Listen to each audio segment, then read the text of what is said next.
Hi everyone, welcome back to Sunday Nights with Faye Seidler. I'm Faye, it's Sunday night, or another night. If you're watching this at a different time, you do you, but we're going to get into the show. Yeah! The first story I have is going to be a suicide prevention training called Assist. This is going to be put on in Dickinson, April 22nd to 23rd. It's a 2-day training, 8 hours each day, put on by the American Foundation for Suicide Prevention. That's coming up this week, basically, and it's a big commitment, but it is very low cost. And it is one of the best trainings you can attend for suicide prevention, short of becoming a professional interventionalist. It is a good training for people who are social workers, people who are in the medical care field and maybe don't specialize in suicide prevention. It's pretty good for everyone. They're taking registration up until the final day, so you can still register if you have some time to take off to be able to go and attend this in Dickinson. But I also just want to share it because there's a lot of suicide prevention training, and I think anyone or everyone should take one. There are a lot of training partners across the state to make sure that we all have the tools necessary to make sure to help the people in our lives when they need them. So check it out if you can, but reach out if I can share other trainings with you or direct you to where they exist. Speaking of intervention things, YouthWorks is putting on in Bismarck an outreach team event at the library, Bismarck Public Library, April 22nd at 4 p.m. This is another thing where it's helpful for you to know the resources that exist for youth experiencing homelessness or who are potentially going down that road. I think most people don't expect that will be their life. I didn't when I was growing up. And youth can get into scary situations because they, maybe graduate or drop out of high school. They're working a job, paying their own rent, don't have much support, and then lose that job and don't really know what to do. I think having access to the information is really essential, and letting people know these services exist for when things might go wrong in their life is necessary. So if you're in the Bismarck area, try to connect with YouthWorks and the work they do. It's really amazing. On April 24th at 5:30 p.m., the Jeremiah program is hosting a celebration, The Journey for Hope. They interrupt poverty, generally helping out single mothers with younger youth to make sure that they can have access to education or just the structures of support to break cycles of poverty. The work's really amazing. It's inspiring. It's something that I think that doctors should recommend if they have young mothers coming through their doors who are experiencing different kind of crises or economic instability, because this can be revolutionary in their lives and their kids' life. So if you want to celebrate them, that's coming up in 5 days. If you want to donate to them, you can also do that whenever. But let people know about it. It's just a wonderful program. And then finally, for activities you can go out and do, we have the People's Session happening in Bismarck on April 25th at 9 a.m. going all day. This is kind of more of your progressive organizations in the state. So if you are someone who is more on the progressive side with your politics, there's not usually a lot of space for you in North Dakota in our current political landscape. This is a space for folks like that to organize and to have solidarity and connection to other people who share their values. As someone like myself who tends to be nonpartisan but loves civic engagement, I do like opportunities for anyone to be able to get together to talk about their interests. I think that a democracy works when we are all at the table talking about the things that matter to us in our lives, and that our policy becomes some compromise of the shared interests that we have. So it's a really good opportunity for people who are more progressive side to learn more about what's going on in that work in our state. Moving into opportunities that aren't quite events, we have the Governor's Chorus and Band Orchestra program. If you have a kiddo that is in the musics of some kind, you can apply for that. Deadline May 4th. I don't honestly know a lot about this. I was never in band or orchestra. I was never a parent of someone who was. But I imagine if what I'm saying makes sense to you, then you will connect to that opportunity. I think it's probably a cool opportunity to have a kiddo be part of that, and probably even like travel or somewhere in the state and play in part of a bigger ensemble of sorts. So it's a thing where I think it's probably cool to some people, even if I have very little knowledge of it. I report on that too, because I want everyone to have access to things that are cool across our state, and this seems like something that would be that. I want to again advertise that the Bush Prize, a $250,000 grant to a nonprofit trying to develop a better community in North Dakota, is open until April 30th. At time of recording, you have 11 days to fill out your dreams and be told no, but sometimes yes. I recommend people fill this out. I think that even if you don't get selected for the Bush Prize, thinking about what you could do with $250,000, I think is fundamental to start building what your future could be. Not every organization benefits from funding or money, but even thinking about what you could do with it is important. It is a tool to leverage if you can, and then something to look at and into. do. They also have a lot of trainings to let people know how to better apply and get selected, so it's not a nebulous process, but they do try to make it easier to get selected, so it's not, something that you'd probably need to spend hundreds of hours to make the perfect grant. Put down your dreams, put down your hopes, have a good vision for it, and you'll probably do well. So I just want to let people continue to know that is a thing and to share it out with other people as well. Moving into general stories, I want to talk about League of Women Voters. They're doing a lot of good work looking at where people can vote, if they have a felony, if they are in jail or prison or not, and where they can vote, because there are a lot of options for people to vote, even if they have a sort of criminal record. That is something you can look up more information on between League of Women Voters and F5 Project, does a lot of work with that. They also recently talked about the different rights people have who have disabilities and their ability to vote.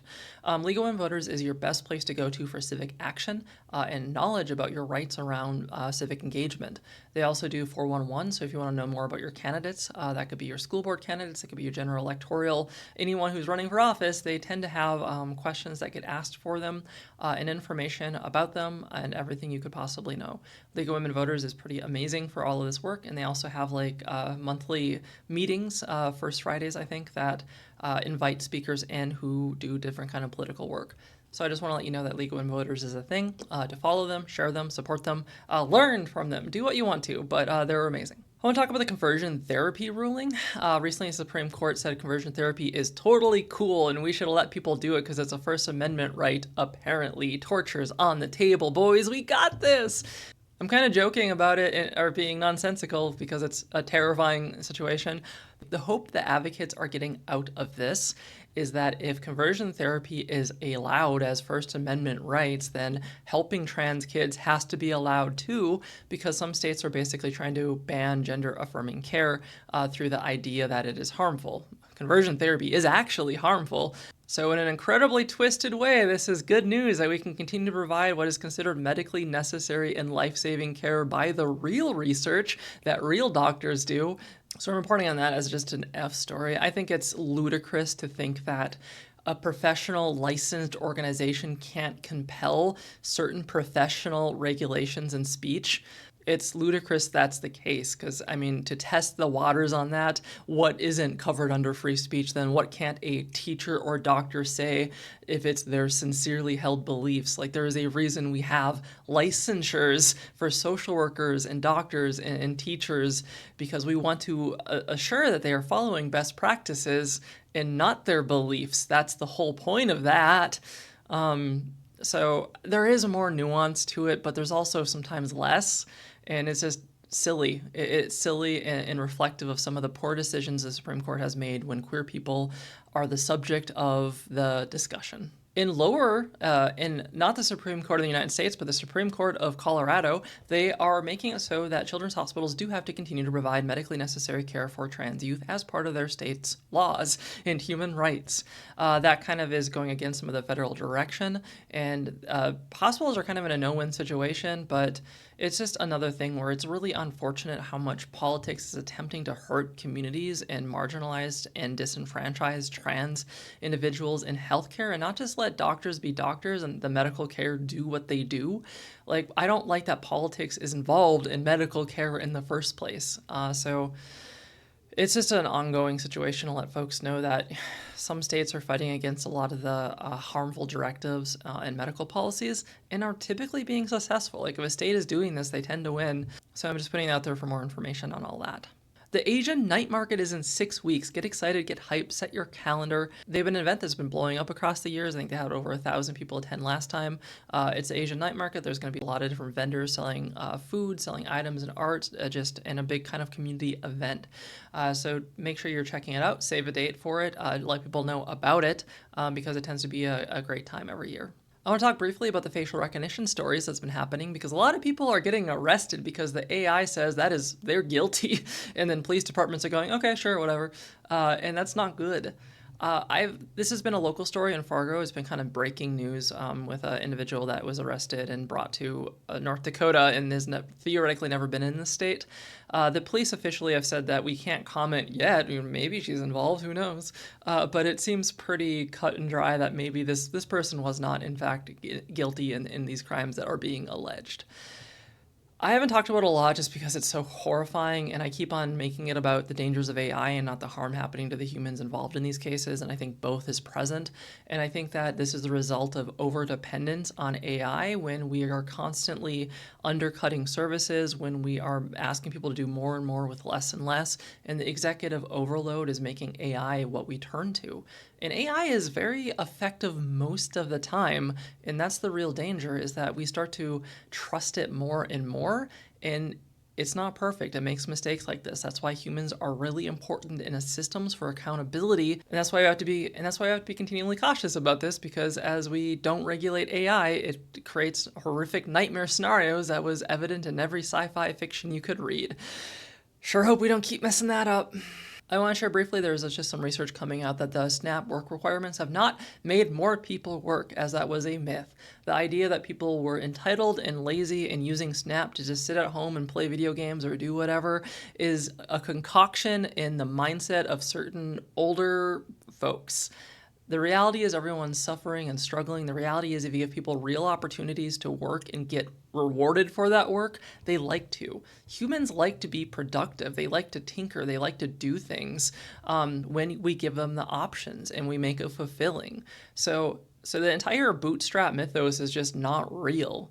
And the data continues to play out. We're not surprised by this. Like in the data, in healthcare, social work, social determinants of health fields, we are not surprised. We have the data. Please listen to us.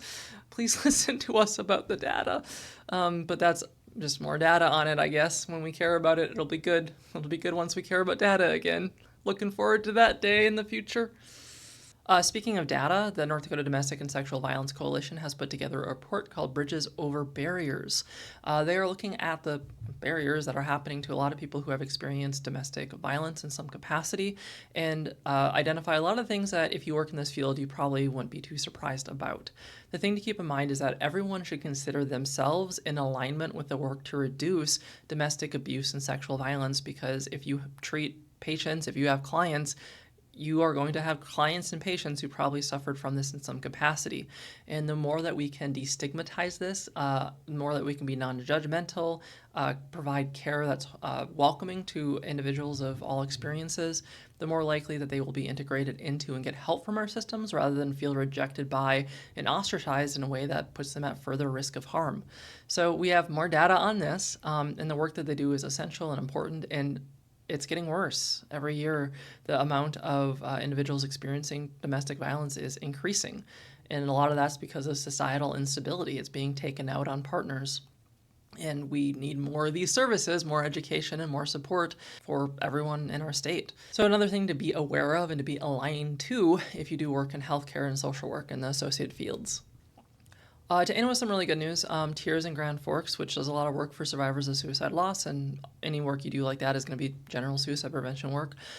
They are giving a $10,000, or have given a $10,000 check to the Grand Forks Foundation for Education to help integrate Sources of Strength into the Grand Forks Public School education system. Sources of Strength is one of the renowned and locally developed suicide prevention protocols, programs that integrate strengths for our youth. So focusing on what they do have, what they can lean on, and each other to make sure that youth feel community and connected.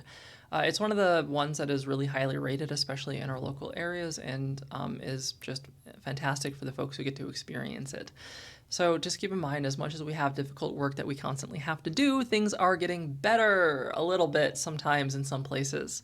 But that's what I have for you for my show tonight. I hope that you enjoyed it. I hope you had a good time. Please share it out with other people so they also have information and connection and opportunities and things they can do. That's the point of the show. Like, subscribe, share, and do all the things. Otherwise, I'll see you all next week. Bye, everyone. Have a good night.